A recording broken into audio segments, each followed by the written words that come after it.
s'oppose à midi sur Europe 1, Mathieu Noël.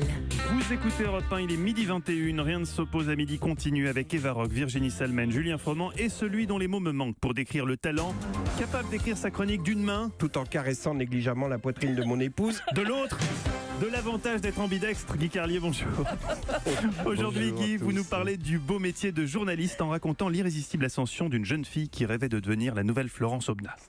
Oui, c'est vrai. Aujourd'hui, je voudrais vous raconter un rêve de petite fille devenu réalité, l'histoire d'Ava. Elle s'appelle Ava, comme Ava Gardner. C'est beau, cette association d'un prénom avec un nom prestigieux. Moi, c'est Guy, Guy comme Guy de Maupassant. Vous, Mathieu, Mathieu comme Mathieu de Lormeaux. C'est vrai que ça fait rêver. Mais revenons à notre petite Ava, dont le rêve était donc de devenir une grande journaliste. Chaque soir, avant qu'elle ne s'endorme, son papa lui lisait les récits des plus grands, Albert Londres, Joseph Kessel et surtout celui qui constitue la synthèse des deux, Maxime Switek, dont Ava connaissait par cœur l'intégrale des circuits courts à 10 ans à peine. Ses études furent brillantes. Et la petite Eva devint une femme, mais également une journaliste reconnue.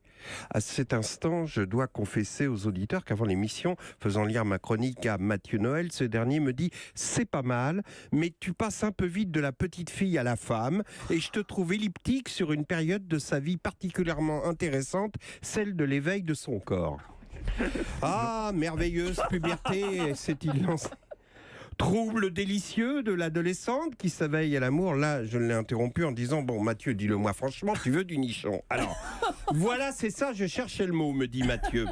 Je n'ai pas cédé. J'ai dit je ne vais pas dire nichon gratuitement à 12h23 sur cette antenne.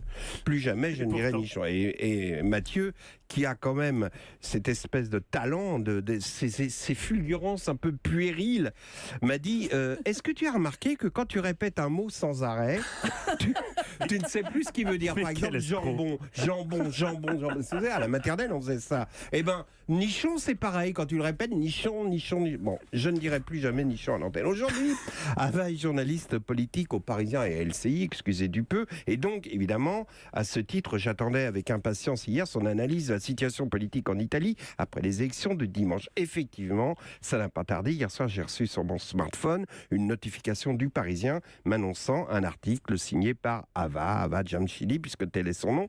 Mais comment vous dire ma surprise lorsqu'au lieu de l'analyse de la situation politique en Italie, à laquelle je m'attendais, l'article d'Ava était intitulé « Un œuf présidentiel à l'Élysée ». Et là, le chapeau, c'est-à-dire les 3-4 lignes en gras, vous savez, au début de l'article, disait ce lundi à 15h28, Agathe, la poule offerte au président Macron lors de sa visite au Salon de l'Agriculture, a pondu son premier œuf à l'Élysée. L'article enchaînait. Une poule a pris ses quartiers dans les jardins de l'Élysée. Agathe, c'est son prénom.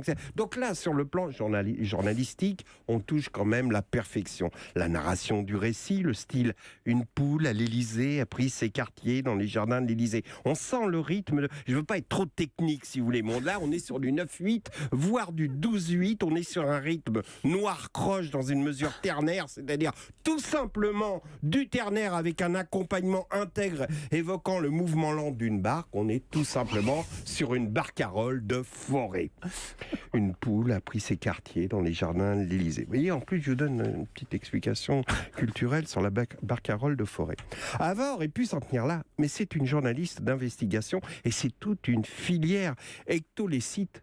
Rapport aux œufs, ectolécite, il n'y a pas que des nichons dans la vie, qui est mise à jour. Jusqu'à présent, les œufs, ça c'est authentique, les œufs de l'Élysée venaient du ministère de l'Intérieur où Gérard Collomb élève 4 poules pondeuses. Chaque matin, Collomb fait passer les œufs à Brigitte Macron. Tout ça est vrai par porteur spécial. Et d'ailleurs, ce matin même, disait Ava, des œufs ont été transférés de la place Beauvau au palais. Et soudain, Collomb faisant porter ses œufs à la première dame, c'est D'Artagnan amenant les ferrets à la reine. Et Ava, c'est Alexandre Dumas. Merci Ava. Merci Ava. Merci à votre papa pour vous avoir donné ce goût du journalisme d'investigation. D'ailleurs, dans un peu plus de 5 minutes, l'un de vos maîtres prendra l'antenne. Je dois vous laisser. Nichon. Merci beaucoup, Guy Carlier.